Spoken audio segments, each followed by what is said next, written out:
The Subcommittee on the Environment will come to order. Without objection, the Chair is authorized to declare recesses of the Subcommittee at any time. Welcome to today's hearing entitled Innovations in Agrichemicals, AI's Hidden Formula for Driving Efficiency.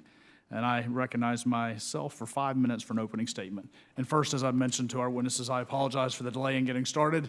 This morning, we had a little change in agenda that we weren't anticipating. It took us a little longer. So my colleagues will be filtering in here. Hopefully, they won't miss much of the opening testimony, but we will go ahead and get rolling with it. So with that, good morning. Thank you to our witnesses for being with us today. This morning's hearing topic on agricultural innovations is very important to me, as my home district is home to over 200 specialty crops, including most of Florida's citrus operations and many other different diversified agriculture interests.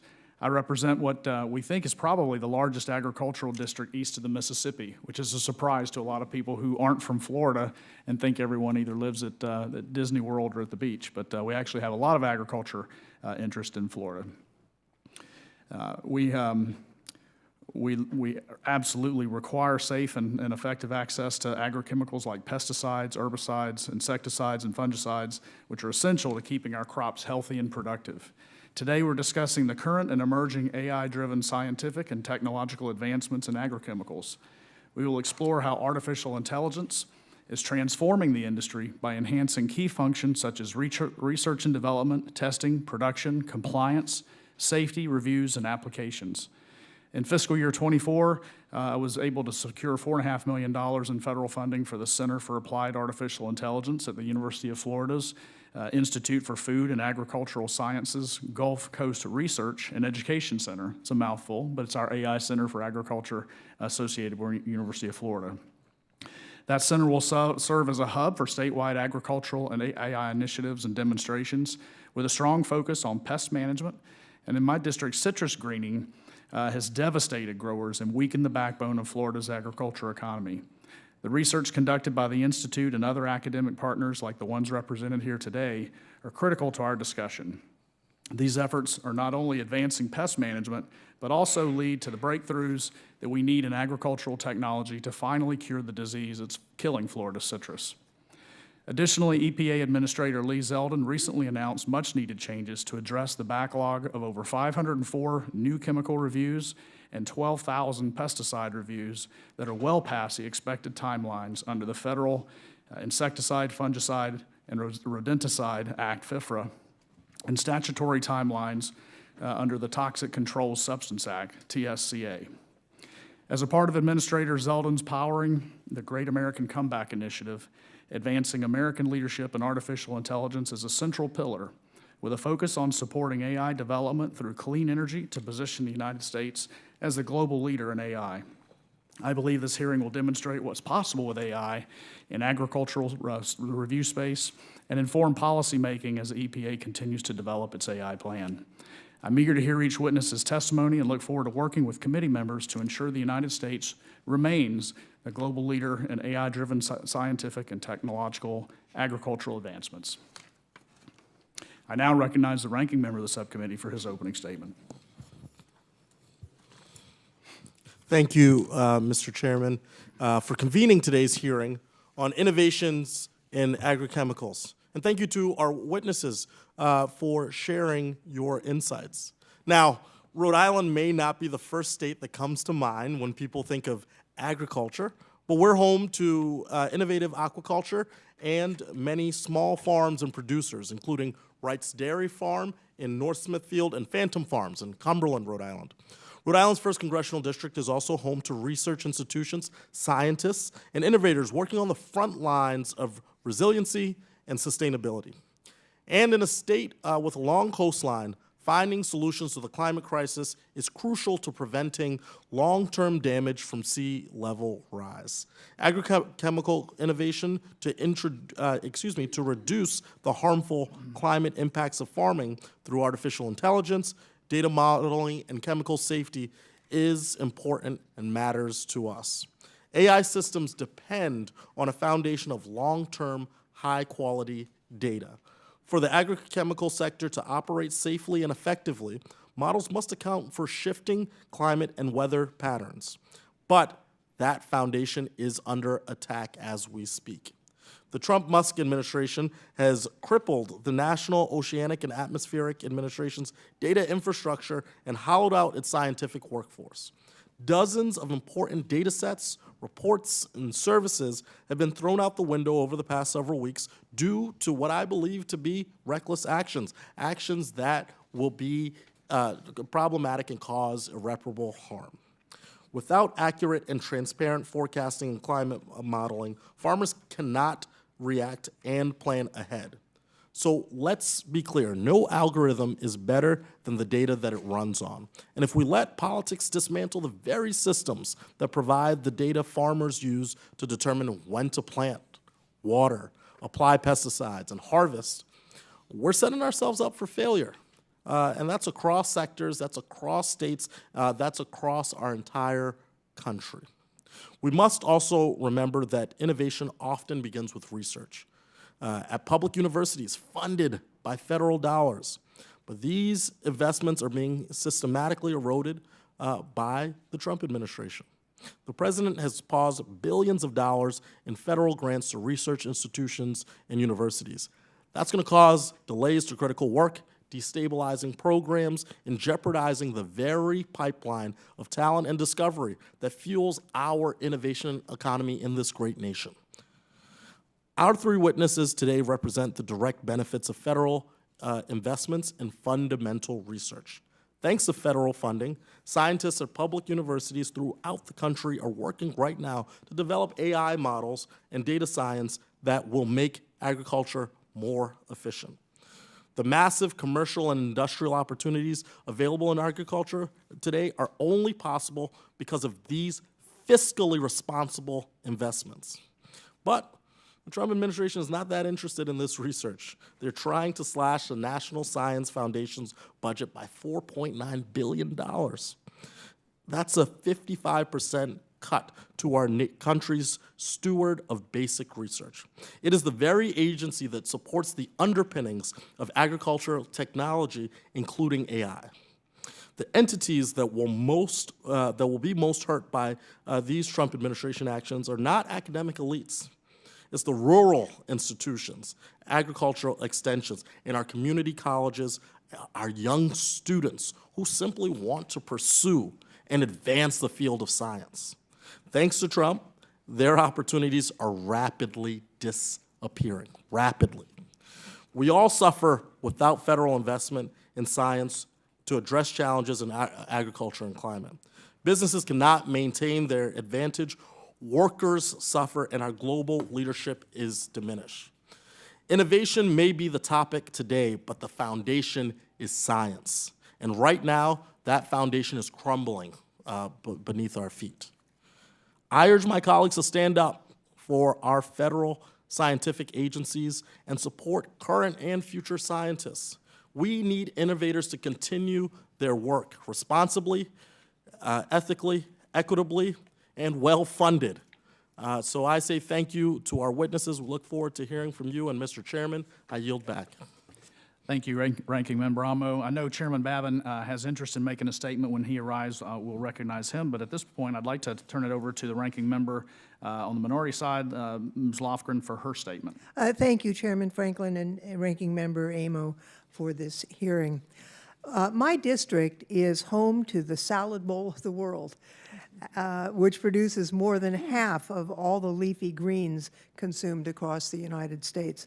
The Salinas Valley is considered one of the most important agricultural hubs in the nation, and its success is due not only to its fertile land, but also to the hard work and resilience of the farmers and farm workers who keep it thriving. Agrichemicals play a role in sustaining agricultural productivity and food security, but we can't ignore possible public health risks that come with widespread chemical use. Chronic exposure to certain pesticides has been linked to cancer, reproductive disorders, and developmental harm. Agricultural workers and communities who live near farms face particularly higher risk because of their proximity to these chemicals. Today's hearing highlights how artificial intelligence may offer new tools to reduce those risks. AI could potentially help farmers apply chemicals more precisely target pests more effectively, and ideally reduce the overall amount of chemicals used. That is something that both farm workers and farmers would welcome. I look forward to hearing from our distinguished witnesses about how these innovations can create safer working conditions, improve health outcomes, and support sustainability in agriculture. However, innovation doesn't happen in a vacuum. AI algorithms depend, as the ranking member just mentioned, on robust, reliable data that is verified through rigorous and systematic reviews of human health hazards. The fiscal year 2026 so-called skinny budget proposes a substantial cut to EPA's Office of Research and Development funding, essentially eliminating the very office that researches, evaluates, and provides publicly accessible exposure data for over 1 million chemicals. Housed in ORD is the Integrated Risk Information System known as IRIS, which identifies and characterizes the health hazards of chemicals. IRIS is an important source of toxicity information used by the EPA as well as by state and local health agencies, as well as international health organizations. The placement of IRIS in ORD was intentional. It ensures that science is insulated from political pressure. The IRIS program is also critical to government efficiency, which should have been something the so-called Department of Government Efficiency would have supported. But unfortunately, this administration seems to be more efficient at gutting programs than keeping our constituents healthy. Even if AI innovations continue to advance, we'll lose the ability to make accurate health risk assessments and informed regulatory decisions without a strong scientific foundation. If we handcuff the scientific arm of EPA, we will discover the consequences of pesticide exposure the hard way through impact on people who've been exposed. It doesn't matter how powerful the AI models are if they're based on unreliable or missing data. Using AI to approve new chemicals without the critically necessary scientific health data to ensure they're safe is not innovation. I think that's recklessness. And with that, Mr. Chairman, I yield back. Thank you, Ranking Member Lofgren. Okay, now let me introduce our witnesses. Our first witness today is Dr. Brian Lutz, Vice President of Agricultural Solutions at Corteva Agriscience. Dr. Lutz is responsible for driving Corteva's AI strategy to accelerate agricultural innovation. His leadership focuses on leveraging AI to transform the agricultural sector. He oversees a large, globally distributed organization of data scientists and software engineers who are responsible for the integration of AI across various aspects of Corteva's operations. Our next witness is Dr. Daniel Swale. He's an associate professor in the Emerging Pathogens Institute and Department of Entomology and Nematology at the University of Florida in my home state. Go Gators. His current research intersects with AI with the goal of discovering and developing novel mechanism pesticides to provide knowledge on chemical modes of action and defining mechanisms of resistances, published over 50 peer-reviewed publications. And our third witness is Dr. Boris Camilletti, an assistant professor in the Department of Crop Sciences at the University of Illinois, Urbana-Champaign, and he is affiliated member of the Center for Digital Agriculture. His research and extension program focuses on the development of integrated disease management strategies, emphasizing the use of artificial intelligence and other technologies to improve precision and sustainability. And I now recognize Dr. Lutz for 5 minutes to present his testimony. Chairman Franklin, Ranking Member Amo, and members of the subcommittee, thank you for inviting me here today. So I'm here representing Corteva, a world-leading pure-play seed and crop protection company that's headquartered in Indiana. I oversee all aspects of digital enablement and artificial intelligence for R&D at Corteva, and I'm also proud to be from a fourth-generation corn and soybean farm in Ohio, northeast Ohio, a town called Lordstown. Let me start with a fact that too few people recognize, and that's that innovation lies at the heart of modern agriculture. American farmers are among the most productive and produce the most abundant, affordable, and secure food source for America and the rest of the world. American farmers produce 300% more per acre today than they did 70 years ago, allowing greater production from a smaller footprint. This is a great American success story that has innovation at its heart. Today, I'd like to talk about how artificial intelligence can accelerate innovation and in doing so, cement American leadership for generations to come. We believe innovation will become more important in the future than it is today because the world is adding more people, but we are not adding more farmland. At the same time, crops are getting harder to grow as extreme and changing weather patterns place farmers against new and rising insect, disease, and weed pressures. That's why, as a company, we invest nearly $4 million every day in research and development to unlock the latest game-changing tools for farmers. AI is already playing an important role in 3 distinct ways. First, in discovery, second, in development and manufacturing, and third, in helping farmers know when and how to use our products to maximize productivity. Discovery is the process by which scientists identify new technologies that can be turned into products used on the farm. For us, this might mean finding a new molecule that can effectively and safely control pests that harm crops. This is an extremely complex process. We might think of crop protection molecules as keys, and those keys are intended to fit very specific targets in pests, usually proteins, locking the protein and eliminating the pest. The first challenge is that we don't always know all the locks or the proteins or how they work, so we don't know what to target. And there can be tens of thousands of proteins in a given pest. This explains why, historically, discovery has largely been a game of chance. So let's start with the locks, or those proteins. For nearly a quarter of a century, computer scientists and mathematicians have been trying to develop models to predict the structure of proteins, but with limited success. In just the past few years, a new class of AI models has been developed that works with sequences of DNA data to be able to predict the structure of proteins in just a matter of seconds and with accuracy comparable to laboratory methods. Mapping the structure of proteins helps us understand which key we need and how to make it work. So let's turn to those keys, the crop protection molecules that we develop for farmers.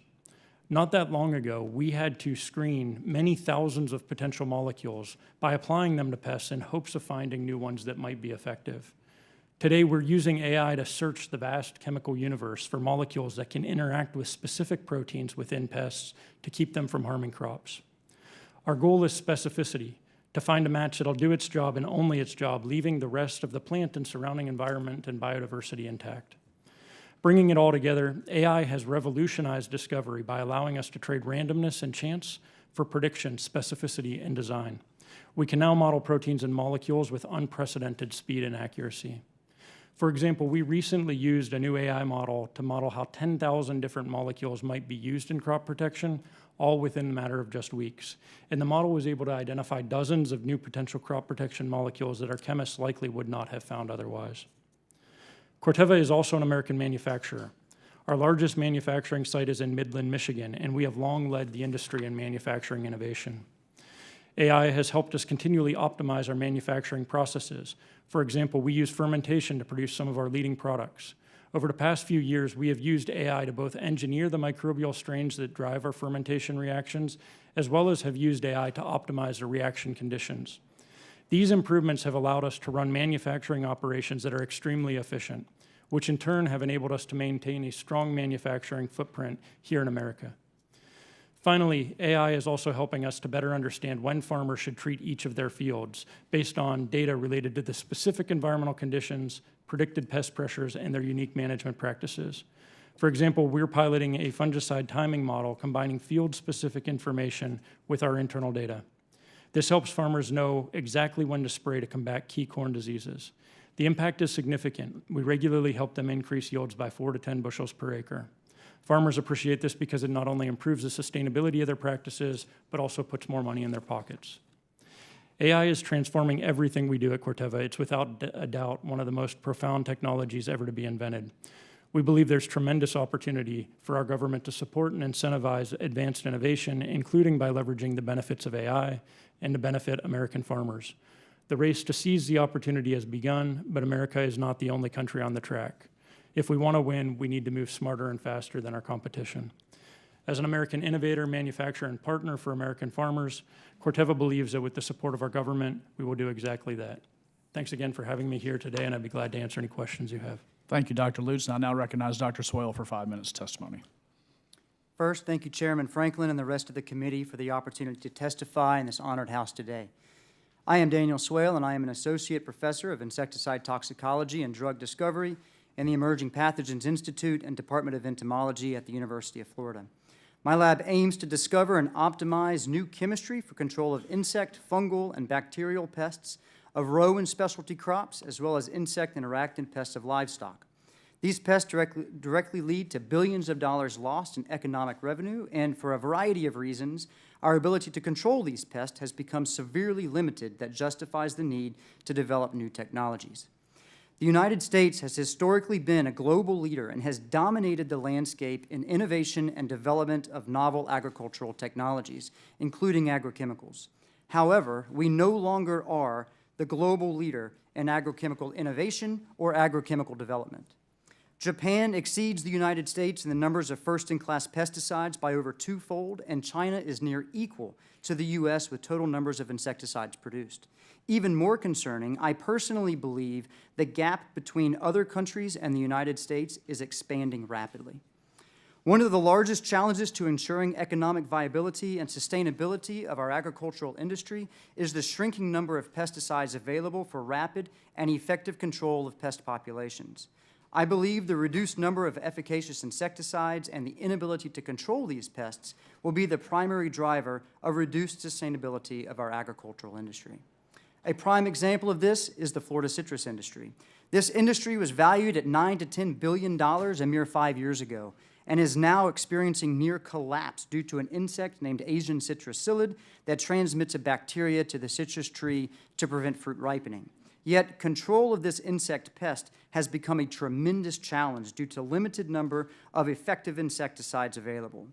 My researchers have developed first-in-class and highly effective insecticides that kill this pest. Unfortunately, the likelihood these novel chemicals will reach the market is low due to increasing regulatory restrictions as well as an expensive and prolonged developmental pipeline for synthetic pesticides. To remedy this, we have turned to employing AI technologies to discover chemicals of the natural world because the registration requirements for natural products are significantly lower when compared to synthetic insecticides.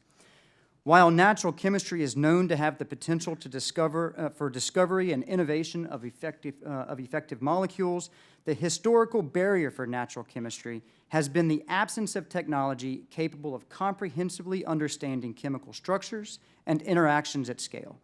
But the ability to understand this molecular language of the natural world is now emerging. Leveraging advanced artificial intelligence, companies like Inveda out of Boulder, Colorado, are at the forefront of this transformation. They have developed the capability to predict chemical structures in complex natural mixtures with unprecedented speed and accuracy. Inveda is focused primarily on natural pharmaceutical development, but together, we are applying this innovative AI technology to discover and develop novel agrochemicals. Although high optimism surrounds AI technologies, challenges do exist, and these gaps must be addressed prior to maximizing the potential of this approach. The outputs of AI-driven discovery are only as good as the inputs you provide the system, and currently, the inputs needed for agrochemical discovery remain poorly understood. To date, agrochemical discovery and early phase development has been restricted to the private sector, which do not share data sets due to intellectual property restrictions. This has led to gaps in public knowledge needed for appropriate AI inputs, and I believe has limited the utility of AI for discovery of new agrochemicals.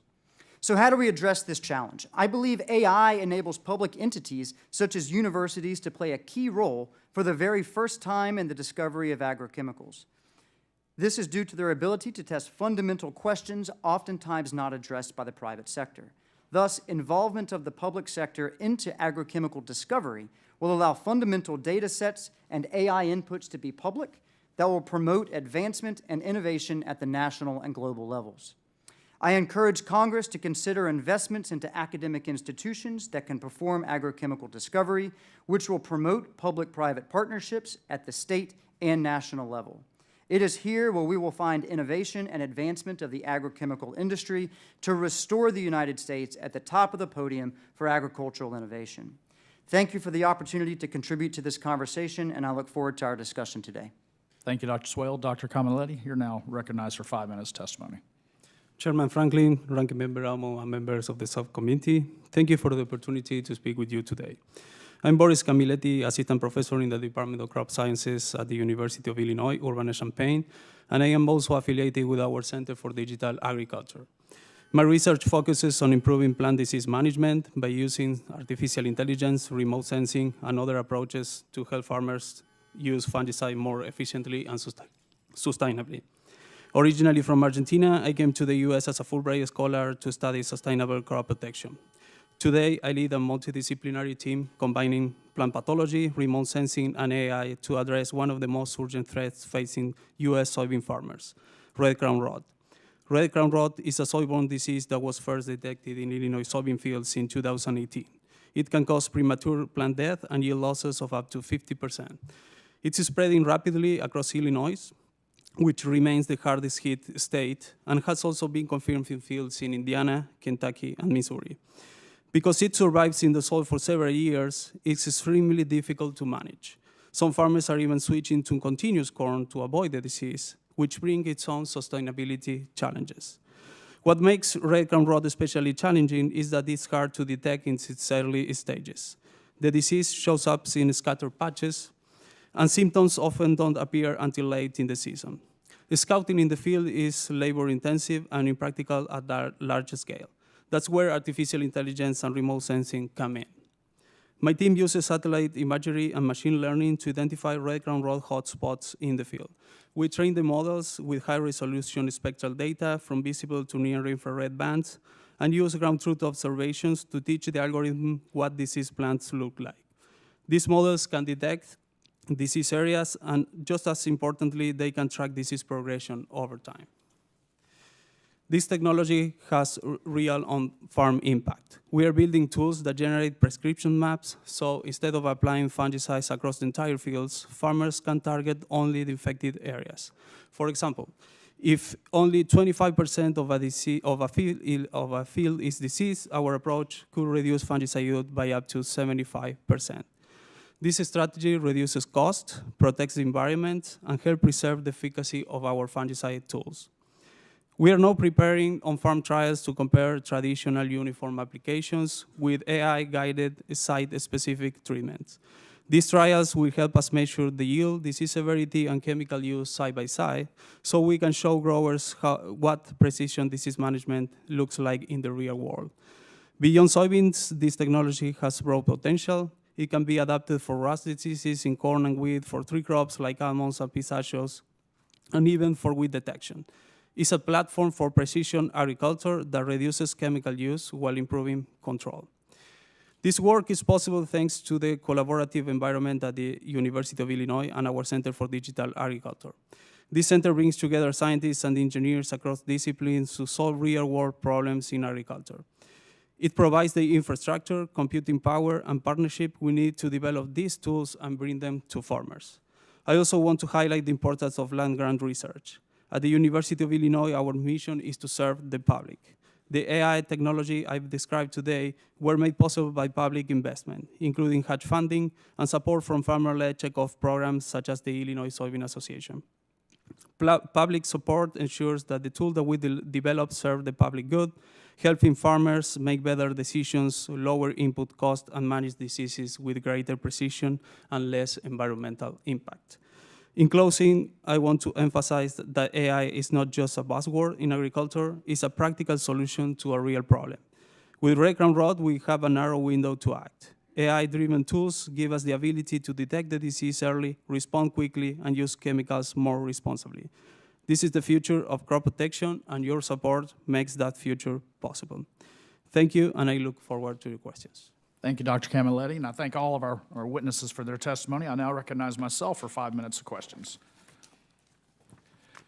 Dr. Swale, some for you to begin with, and for all of you, there's so much to unpack in your written testimony. I know 5 minutes didn't give you long to get into that, so I'd like to dive a little deeper. Dr. Swale, you mentioned your work in developing a dual mechanism insecticide to fight the Asian citrus psyllid, which spreads citrus greening. Obviously a massive issue for us in the state of Florida. From your perspective, how close are we to having a new commercially viable insecticide derived from your research that could be used by citrus growers in Florida?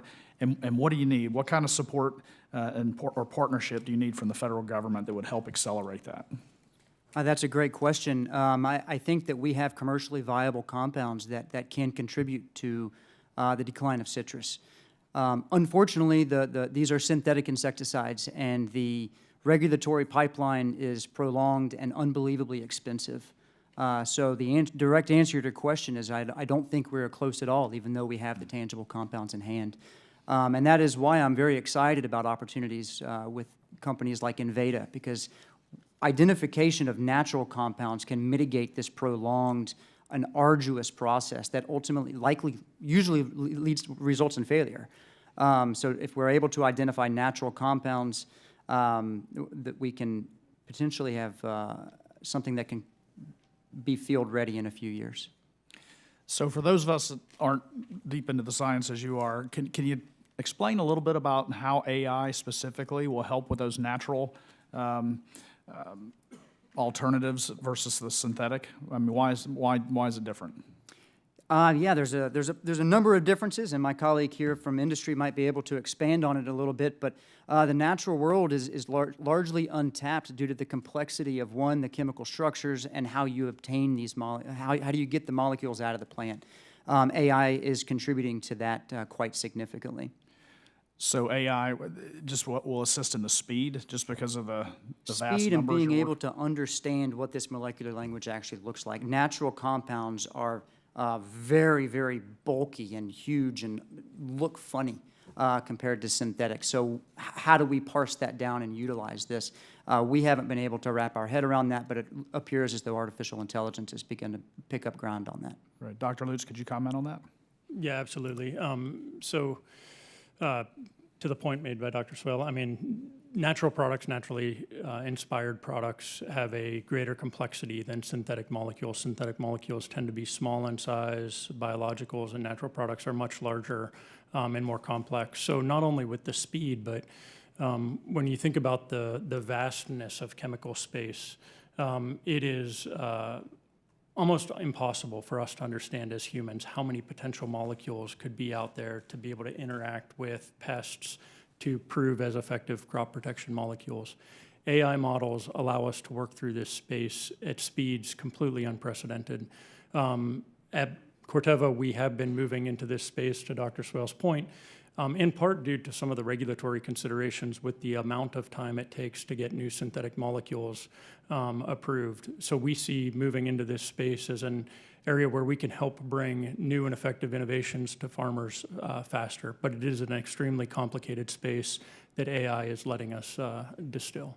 Okay. You'd mentioned in your testimony that Corteva is using AI to model structures of over 10,000 molecules, and you can do that and look at how they might be used for crop protection in a matter of weeks. How does that compare to what you'd be doing traditionally without the use of AI, time-wise? Yeah, I mean, discovery traditionally is like finding a needle in a haystack. I mean, you're talking about screening tens of thousands or hundreds of thousands of molecules before you find one in which you're willing to make a bet on to be able to go through the perhaps decade-long process of trying to get it registered. Making that decision early on is extremely important, and so our discovery funnel, we're searching through this space as best we can to find where we want to make those bets. AI opens up that funnel and lets us find what we believe are more impactful, more efficacious, more sustainable molecules sooner that we want to make those bets on as we move forward. Right, thank you. I have other questions, but I'd now like to recognize the ranking member from Rhode Island for 5 minutes of questions. Thank you, Mr. Chairman. In late January, the Trump administration ordered the Department of Agriculture to remove all climate-related data from its websites. This politically motivated data purge is denying farmers access to vital information and assistance they need to apply for federal loans, receive up-to-date technical assistance, and make time-sensitive crop decisions. Without these critical data sets, farmers are left in the dark, and the consequences for our food system could be severe. Following a lawsuit, just last week, the Department of Agriculture agreed to restore climate change-related content to its resource pages. This is yet another example of the unlawful, inefficient, and completely unavoidable harm that we've seen from this administration in its engagements that have really hurt many Americans. So we have this question to every witness.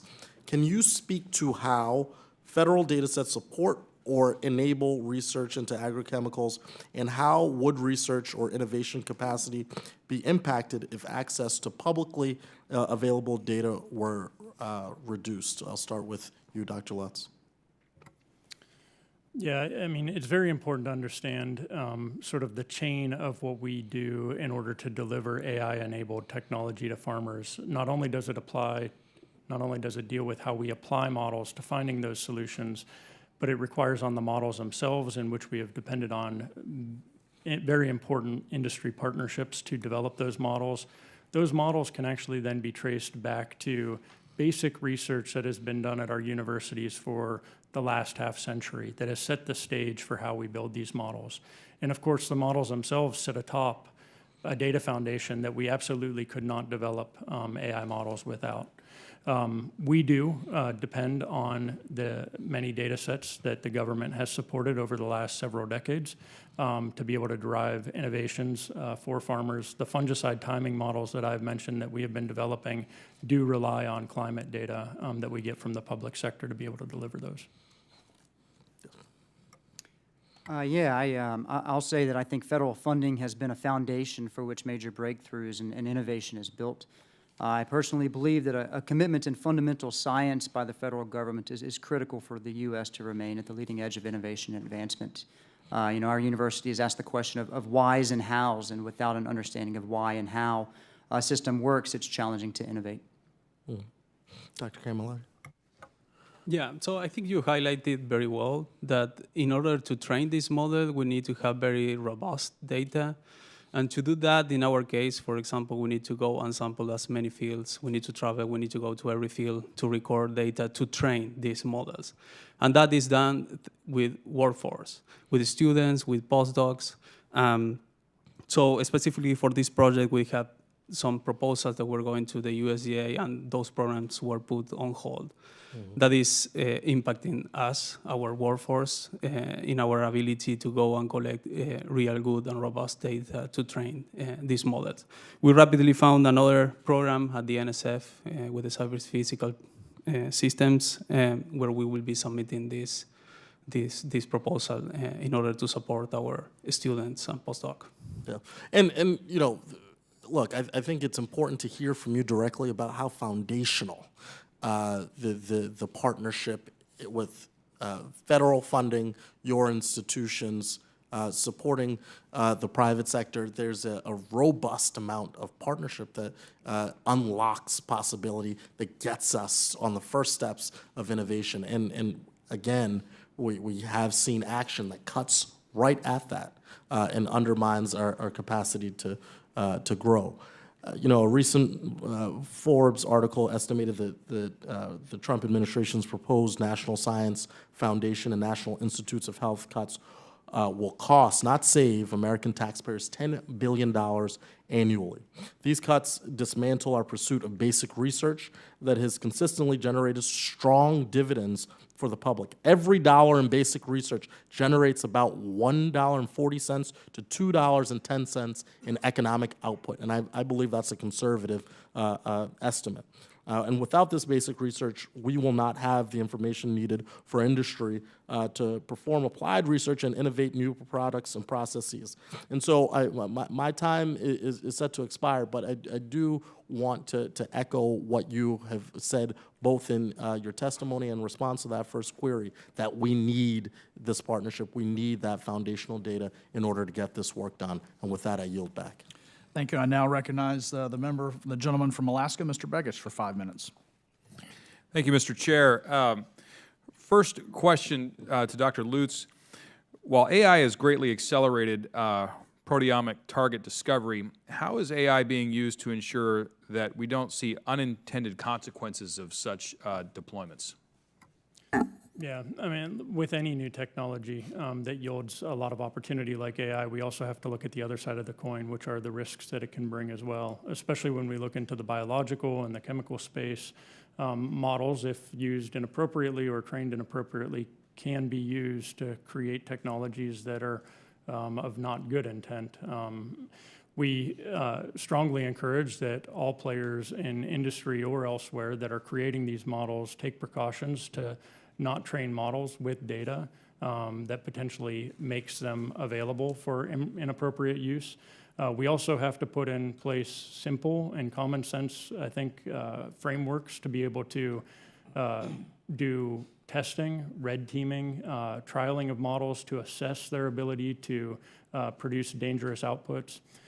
We also need to have clarity, I think, in the regulatory agencies that can oversee the use of these models. Right now, it is a bit of a patchwork.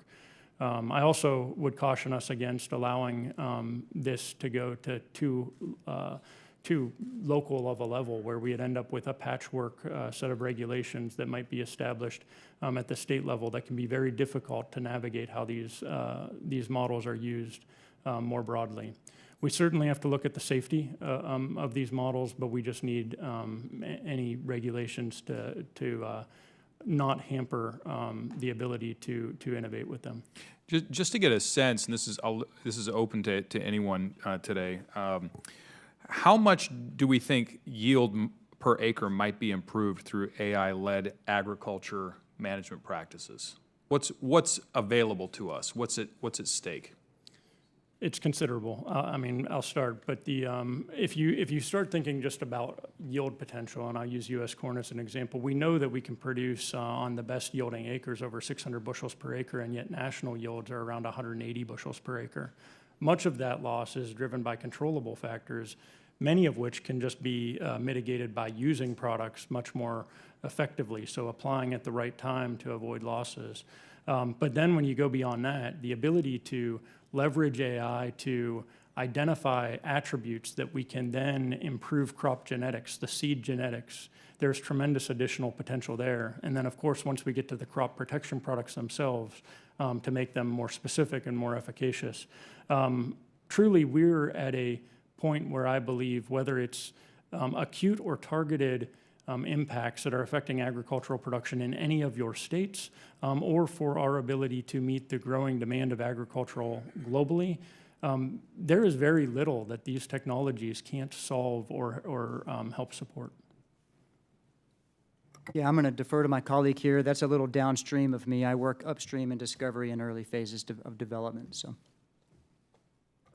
Yeah, so in soybeans specifically, in our case, we are dealing with a disease that is taking up to 50% of the yield in soybeans. That's a deal breaker, so some farmers are not doing soybeans anymore because of this economic impact. So we have a huge window to improve our management and to improve the yield directly. But the other thing is, if we want to be profitable, we need to think also in lowering the inputs cost. So if we can reduce or make a more efficient use of fungicide, it's less money that we need to invest in a fungicide to keep our yield. So in that way, we can increase our revenues or returns. That's a pretty remarkable response there. So we could double soybean output, we could triple, more than triple corn output per acre, and that's not even touching the input genetics. That's just optimizing what we have right now. That's really impressive.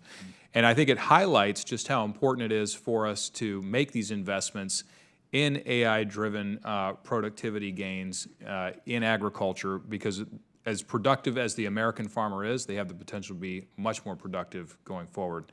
And with that, I yield the balance of my time. Thank you, Mr. Begich. I now recognize the ranking member of the full committee, Ms. Lofgren, for her 5 minutes of questions. Well, thank you very much, Mr. Chairman. This has been an interesting hearing, and I think there's a lot of exciting opportunities here with AI. In my district, there are a lot of innovation going on in terms of pest management, for one thing. One of the things that I saw recently was, and this works for weeds, not necessarily for pests, but it's laser zapping of weeds. And it's a big machine, and it's got more computers than a Tesla, and it identifies what's the crop and what's not, and with lasers eradicates the weed. And it's better than chemicals because it incinerated that weed and it's not coming back. So there, we have a solution for some of this, but some of it we don't in terms of pesticides. I recently visited a wonderful group, a nonprofit called Jacob's Heart in Watsonville, California. And what they do is provide support to families where there's a child with cancer. And up on the wall, they had a little map of the cancer clusters, and the childhood cancer clusters were very much in the ag areas and not in the urban areas. And it does reinforce the concern that exists about health exposures to some of these chemicals.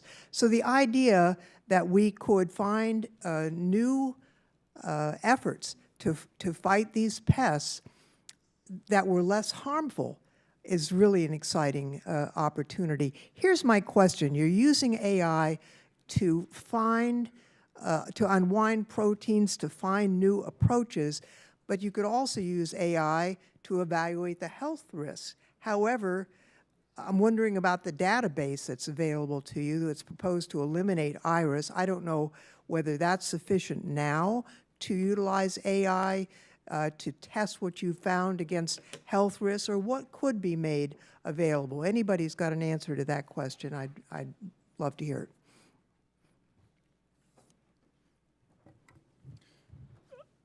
Well, so first, I would just respectfully disagree with the idea that there are hotspots of cancer near the use of pesticides. I'm not familiar with the study or the data that. Well, it's not a study. I just looked at the map of their clients, and it just jumped out at you. Yes, but I do believe any of the products that we produce, we go through rigorous safety testing, and when used as directed, we find no evidence of any systematic effects with human health. To the broader question, though, around how can AI help with the digestion of additional data sets, including data sets related specifically to human health or any other attribute related to the safety of the products that we produce, there's a lot of opportunity to apply AI in these ways. To your point, though, it very much depends on the data and the data that are available and having reliable, unbiased data to do that. And how do we get additional data? And the other question is, AI systems hallucinate sometimes. How do we guard against that in an area that is so important as this? I don't know, Doctor, do you have an answer to that? Or? I personally think that over-reliance on technology can kind of shoehorn us into a problem, right? If it's premature, then we have issues. And I think the human pharmaceutical industry is a perfect example of this. Back in the 2000, they sequenced the human genome, and we were going to have the answers to all of the problems, right? We had all of the perfect drugs, and we were going to be able to make things cheap and have all chemicals for all diseases. But that actually was opposite of the case. Everything became more expensive and more prolonged with the new technology. If I may, Google recently unfolded every protein in the human body and posted it for every researcher in the world to look at. It's great to have the Human Genome Project. We supported that out of this committee.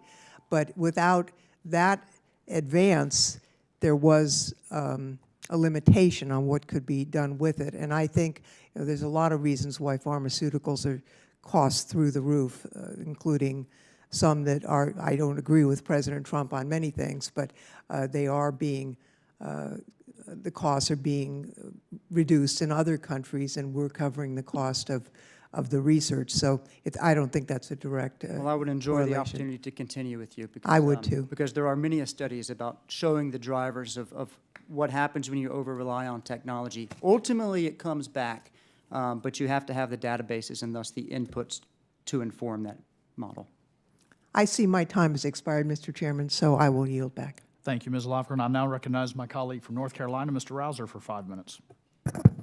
Well, thank you very much. This is a very interesting subject. So in North Carolina, agriculture is greater than $100 billion industry, and our largest industry by far. But you also have the effect of so many folks moving into the state. fields that used to grow tobacco, sweet potatoes, soybeans, cotton, you name it, are now growing houses, and those houses are there to stay. So you got to, in order to, feed our country and feed the world, we've got to produce that much more on less. Can you talk a little bit about AI and the role in achieving that end? Yeah, and maybe I would start. I was one of the transplants actually from Ohio to live in the great state of North Carolina for several years, and loved my time there. But I do understand that there is a competing demand for things like housing and other development with agriculture. I will say that several years ago, the narrative was, how are we going to feed the world? And it's a true concern. My personal concern is quickly eroding of whether or not we can do that because of the types of technological advances we're seeing.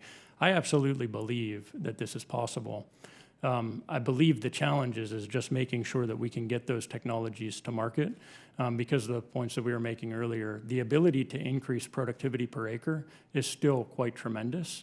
While I think we need to have some thoughtful balance and different competing needs for land, I don't doubt our ability to feed the world in coming decades. So the efficiency of application, is that much greater to achieve that? Or give me an example there. It's not only the efficiency of input use, right? So making sure that we're using inputs in order to not have a limitation to production, to maximize production. But we also are developing the next generation of technologies that have seed that can withstand more stresses, as well as crop protection products that are much more efficacious. But altogether, we certainly have the ability to continue to drive productivity per acre much higher than where we are today.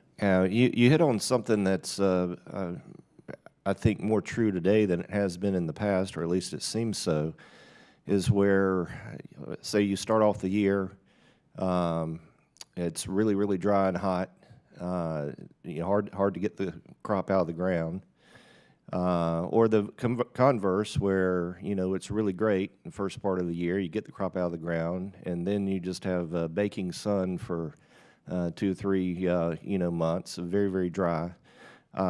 What's the potential for lack of better terminology, of weatherizing these crops where you have a more uniform crop based on very erratic weather patterns? Yeah, that's a great question. So when we are developing new products, especially on the seed product side, we not only look at the genetic potential of the seed, so its top-end performance, but we also closely watch things like what we call yield and yield stability. Yield stability is very much looking at the ability for a crop to withstand those sort of acute stresses. And when you've looked at the last several years, actually, if you look at USDA production data here in the U.S. for corn and soybeans, it's been quite remarkable where, of course, we have local events that are very hard for farmers to get through. But in aggregate, we've actually been able to get through many of these sort of severe seasonal impacts with less impact to productivity than what we have been able to historically. And a lot of that's due to the resilience that we're integrating into crops. Yeah. So there's some concern out there about the use of pesticides and herbicides and how that affects the food supply. Any comment from one of the three of you in regard to that? I would just emphasize again that, look, we don't want to produce any products that aren't safe for humans and safe for the environment, and we stand behind all of the science and the risk-based analyses that we do of our products, including with our government agencies and regulatory bodies. I think that we can't lose sight of the fact that without our crop protection products today, production would be much lower, and we already have over 800 million people around the world that don't have enough food to eat, and we're adding 2 billion more people by mid-century. It's just not possible to imagine a future where we can feed everyone without these tools for farmers. Yeah, absolutely, and very well said. I yield back my time. Thank you, Mr. Chairman. Thank you, Mr. Rouser, and I'll recognize my colleague from Oregon, Ms. Bonamici. Thank you very much, Mr. Chairman and Ranking Member, but really thank you to the witnesses for being here and for your expertise. So I represent a district in the Pacific Northwest. Agriculture is a significant part of our economy. We have a lot of plant nurseries, wineries, hazelnut farms, in Tillamook County, which is in the district I represent. Of course, we have dairy. Statewide, we have a lot of wheat, beef. But I want to say that the research-driven agrochemicals are really an important part of what keeps the industry productive and sustainable. Scientists at some of our Oregon universities have been studying sort of emerging issues like agrovoltaics, where they're locating solar panels and agriculture on the same land, showing really promise in reducing chemical inputs, but also improving water efficiency and lowering energy costs. So innovations like that, we should be scaling, not sidelining. I want to note that.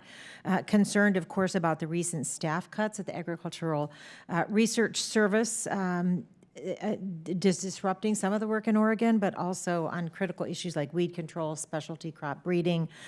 Those are concerning for me.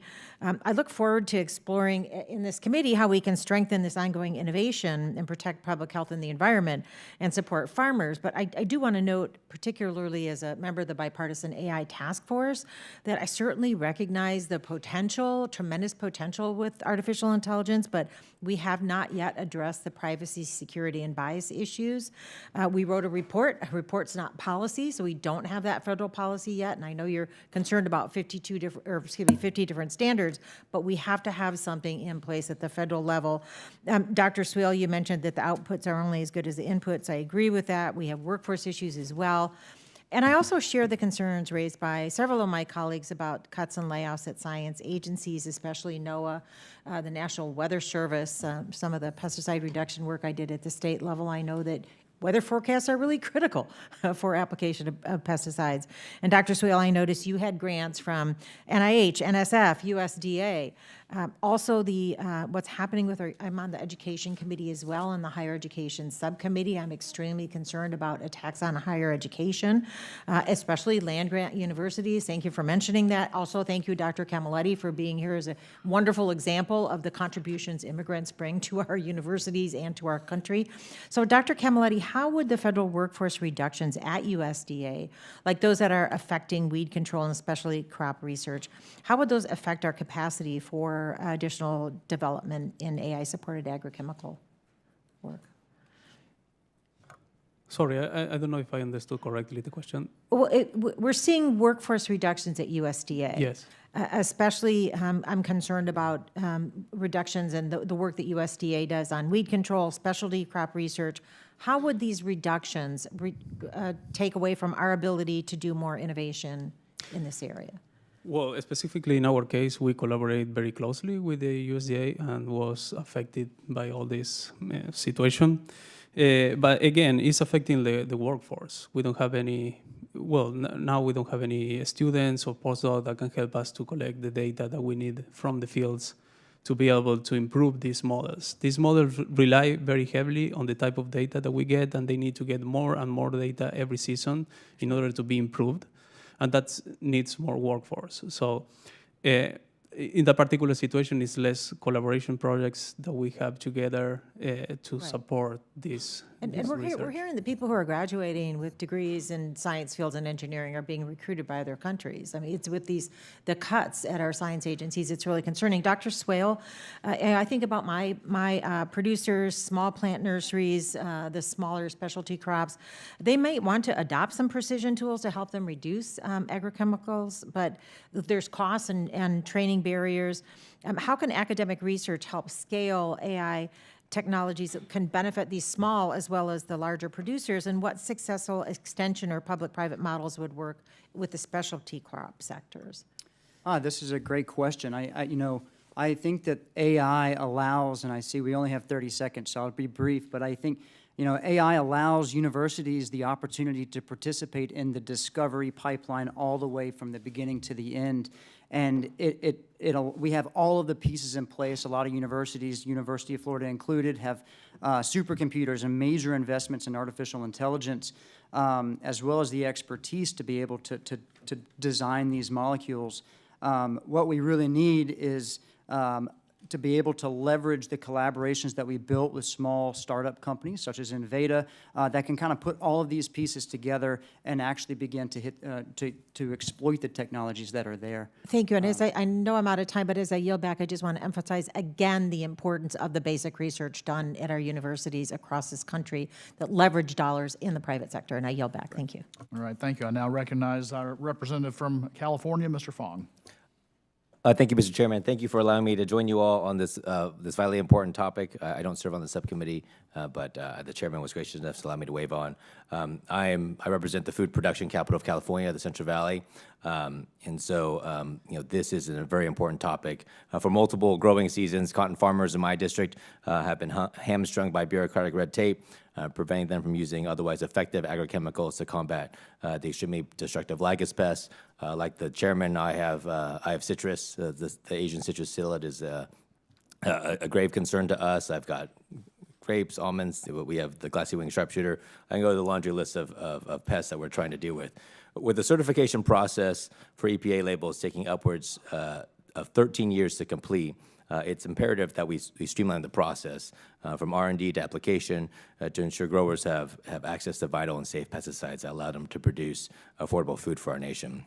As infestations have only grown year over year, and Mr. Lutz, you're very well aware of this, growers are without the effective tools are now using larger amounts of less effective products, which is not only costly but doesn't solve the problem. We're killing beneficials. We're leaving growers with an ongoing infestation. I mean, this it's a horrific situation.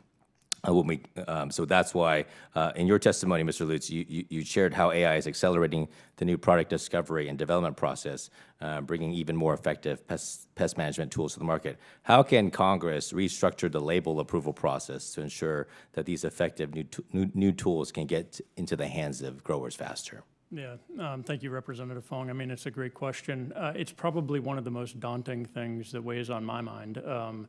You use the example of some of the challenges faced in your state, especially around cotton with the lygus issue.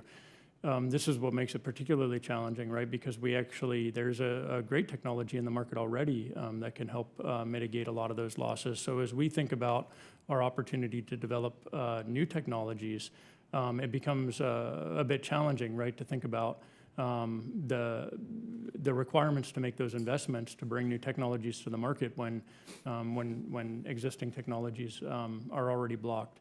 I think what I would emphasize most, though, as we think about labeling and registrations, and again, we as a company do not want to produce anything that is not safe for people, safe for the environment, safe for farmers. But we also recognize right now the registration process is terribly long. Anything that we can do to streamline the registration process would be extremely impactful for our ability to deliver new innovations. The only thing I would emphasize is that we wouldn't necessarily trade speed for uncertainty. We need to have a regulatory process that we know how to navigate, where we know how to get things to the market, but I believe we can do it much faster. Yeah.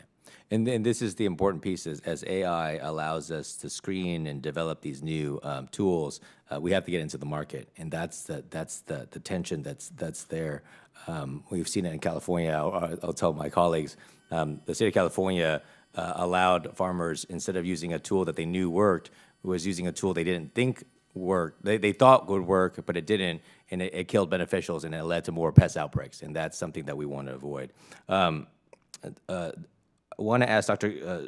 Camilletti, pesticide and biological applications are costly for growers, which makes the need for precision application all the more important.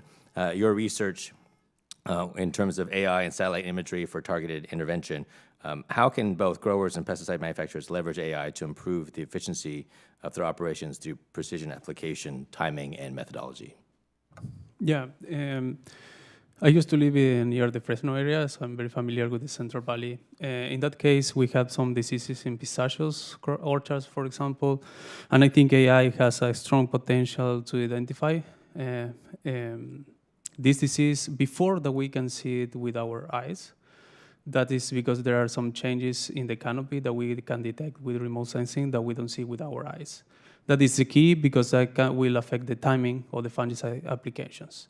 Not only to control the disease we have it, but in order to not to spray fungicides if we don't have the conditions for the disease. We need to reduce exposure to pesticides for people working in those orchards. And I think the AI is a great tool to anticipate, to predict disease outbreaks, and more importantly, to avoid unnecessary use of fungicides. In that case, that is my field of study.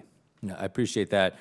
Allowing more precision applications, spraying less, being more effective. This is an exciting time, and we can use this technology to make things better for our growers. With that, I yield back.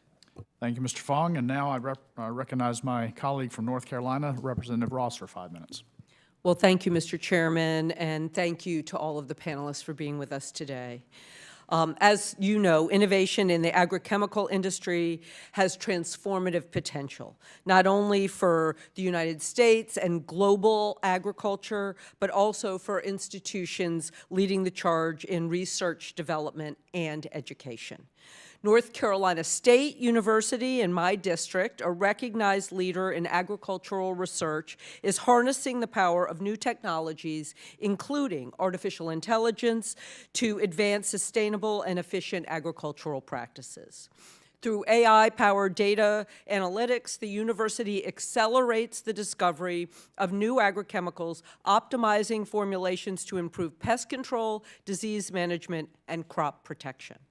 Over the past century, North Carolina has grown to become a national leader in agriculture. It is a pillar of our state's economy.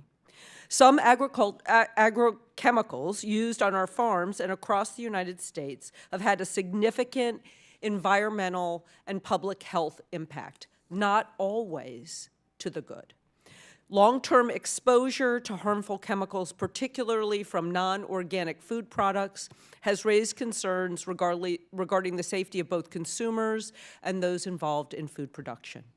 My hope is that by focusing on the development of environmentally sensitive agrochemicals with the assistance of AI and emerging technologies, we can protect our environment, public health, and farm workers from adverse effects while maximizing food production. Sustainable agriculture depends on maintaining the health of ecosystems, the safety of food, and the well-being of farmers and workers. A recent survey by the Association of Science and Technology Centers has revealed that U.S. adults value science, but aren't necessarily connecting federal investments in science to things that are useful in their daily lives. Each of you has testified how federal investment at university research levels has enabled the opportunities with AI and agriculture today. However, the Trump administration has proposed to cut much of this funding, including a 55% cut at the National Science Foundation. NC State is the largest recipient of National Science Foundation grants in our state. These cuts will cripple our universities in their ability to perform this cutting-edge research and train the next generation of researchers. Dr. Swale, in your testimony, you note that the U.S. is no longer a global leader in agrochemical innovation and development. Can you elaborate on the factors that have contributed to this decline and what steps we can take to restore our leadership in this space? Yeah, that's a great question. And I think there's a number of different reasons for this. I think if I was to pick one for the sake of time, it's just the simple cost that it takes us, American-owned companies, to move a molecule from my lab into his company and out to the farmer's hands, and then the 10 to 13 years in the estimate that it is for that. I think what that has driven is more Me Too science. This company has already developed this chemical, so we're going to do something very similar, and there's no innovation, or we're just going to repurpose existing chemicals and change it slightly. I think that has reduced the innovation. So I'm hopeful that the inclusion of artificial intelligence platforms allows us to, as he said, we've mentioned a lot of times, to map the protein structure and find these molecules, but that's only one part of it, right? We don't know what these chemicals look like. What does the molecule look like to kill a fungus or a sucking pest versus a chewing pest? And all of the chemical parameters are different. So can we, in academic science, can we start to define these inputs that right now are isolated within these large agrochemical companies? And why that's relevant is it allows us the opportunity to start focusing on more niche agricultural pests, right? So the large, and they do a fantastic job. This isn't to mitigate their efforts, but they focus on global, large, economically relevant pests, and citrus doesn't make the cut. A lot of these other more commodity products don't make the cut. So I think moving this, utilizing AI, allowing us to start to develop products towards more of a niche environment will expand innovation in the United States. And of course, to my point, my intro point, NSF funding frequently helps with that because NSF takes the risk on some of the innovative research and some of these niche areas. Thank you, Mr. Chairman, and I yield back. Thank you, and I thank the witnesses for their valuable testimony today. Members for their questions? Oh, I'm sorry, Dr. Babin, I didn't see you slide in there. To bat cleanup, our chairman of the full committee, Mr. Babin from Texas. Sorry, I'm running a little late, Mr. Chairman. I want to say thank you to the witnesses for being here as well. Dr. Lutz, Corteva is a leader in agrochemical innovation. And as we heard from your testimony, America should seize the opportunity to lead. The Trump administration has made it a priority to invest billions of dollars into this new age of AI. We want to ensure that the private sector is not hampered by bureaucracy and red tape, but we also must ensure that we're getting the science right across the board. And number one, how can Congress and the federal government best support the private sector to bolster this innovation? Yes, thank you, Mr. Chairman. You know, one of the things that we can't lose sight of, especially when we think about AI driving innovation in this space, is that it is a complicated ecosystem. We as Corteva are applying these models to drive new innovation for farmers, but we have to recognize that many of these foundational AI models have actually been built by the tech giants, American tech giants that are training these models at tremendous scale. They not only benefit agriculture, they benefit other life sciences, human health, pharma as well. The advancements in those models build off of decades of research by brilliant minds at our university that have been pushing the forefront of how AI can really be used. I mean, the big tech companies now have just made the factories effectively in which these models are built, but they're built off the thought leadership that come from our universities. And of course, the fuel for all of these models is the public data and the private data that goes in to feed and train them. I think what's really important to recognize is that if we take any one of the legs of these stools away, we can lose our competitive advantage. We're in the enviable position globally of having the minds, the technology, the chips, and the companies that are driving the innovation and application to deliver the valuable results. So, you know, I just recognize, like, we don't want to home in on any one part of this. We need to think across the board of what it takes to maintain American leadership in AI, and it's an all-of-the-above approach. That's well said. Thank you. Further, Americans see and hear about AI and what it can do, and they're skeptical. How and why is Corteva convinced that the positive impact on agriculture will be real and the developments utilizing AI might we see in the future that aren't already here? Yes. Yes, thank you for the question. And this has come up actually in a few other questions as well. This idea of model bias, hallucination. I want to reiterate a couple of things. One is that all of the models that we produce, we rigorously validate, just as we would any other discovery. We have a human in the loop. We're running assays in the lab. We're testing the results. It's also really important to be able to differentiate. There's so much going on in AI right now.